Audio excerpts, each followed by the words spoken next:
লাল গ্রহ মঙ্গলে একসময় নদী, হ্রদ, এমনকি সমুদ্রও ছিল, কিন্তু এত কিছুর পরেও কেন সেখানে প্রাণের বিকাশ ঘটেনি?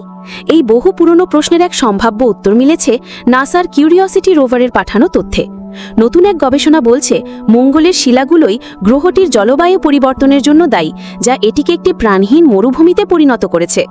সম্প্রতি নিচের জার্নালে প্রকাশিত এই গবেষণাপত্র অনুযায়ী কিউরিওসিটি মঙ্গলের শিলাতে কার্বনেট খনিজের সন্ধান পেয়েছে। এই খনিজ বায়ুমণ্ডল থেকে কার্বন ডাই অক্সাইড শোষণ করে নিজের মধ্যে আটকে ফেলে।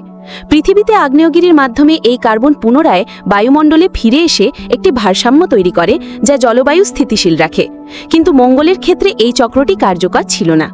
গবেষকরা বলছেন মঙ্গলে আগ্নেয়গিরির সক্রিয়তা কম থাকায় বায়ুমণ্ডলের কার্বন ডাই অক্সাইড শিলায় আটকে যেতে থাকে, ফলে গ্রহের তাপমাত্রা মারাত্মকভাবে কমে যায় এবং বায়ুমণ্ডল পাতলা হয়ে পড়ে।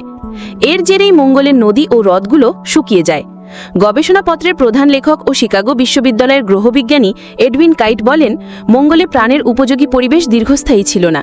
কিছু নির্দিষ্ট জায়গায় ক্ষণিকের জন্য তরল জল থাকলেও তা ছিল ব্যতিক্রম, নিয়ম নয়। এরপর কোটি কোটি বছর ধরে গ্রহটি শুষ্ক ও নিষ্প্রাণ ছিল। এই তত্ত্বকে আরও জোরালো করেছে নাসার পার্সিভিয়ারেন্স রোভারের আবিষ্কার। 2021 সালে মঙ্গলের এক প্রাচীন নদীর মোহনায় অবতরণ করে এই রোভারটিও কার্বনেটের চিহ্ন খুঁজে পেয়েছে। বিজ্ঞানীরা এখন চাইছেন এই শিলা পৃথিবীতে এনে আরও বিশদভাবে গবেষণা করতে। এই লক্ষ্যে যুক্তরাষ্ট্র ও চীনের মহাকাশ সংস্থা আগামী দশকের মধ্যে মঙ্গল থেকে নমুনা ফিরিয়ে আনার প্রতিযোগিতায় নেমেছে। বিজ্ঞানীদের মতে এই গবেষণা মহাবিশ্বে প্রাণের অস্তিত্বের প্রশ্নের জন্য অত্যন্ত গুরুত্বপূর্ণ। যদি পৃথিবীতে আনা মঙ্গলের শিলাতে প্রাণের কোনো জীবাশ্ম না পাওয়া যায়, তবে এটি ইঙ্গিত দেবে যে মহাবিশ্বে প্রাণের সৃষ্টি একটি অত্যন্ত কঠিন ও বিরল ঘটনা।